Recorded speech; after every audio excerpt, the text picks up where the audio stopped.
eze naanị ya kwụ aga gba ọtọ. Ọ dịghị mma iji iwe mkpi were zọjie na-ewu ụkwụ.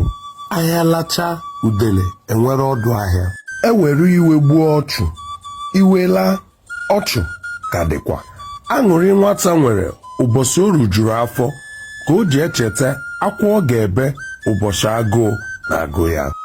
Akpa m n'isi ka mma karịa ije na mmụọ.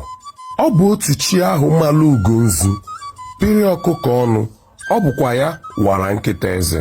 Ihe ọ sọrọ onye bụ atụrụ gbaba ụzọ ahịa, ọ gaghị ere ya ihe erere ewu. Ọ bụ onye ọrịa ji akwa ụgwọ.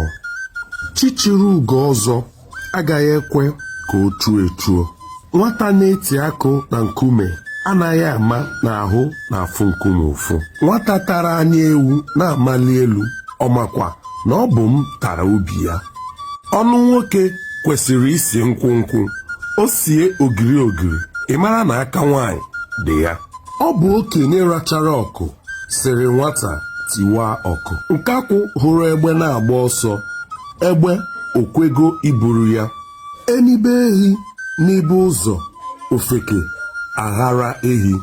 Okwute sịrị na ya amaghị ụdị ụwa ya bịara. Ọ bụrụ ndụ ka ya dị, ka ya pụọ n'ome.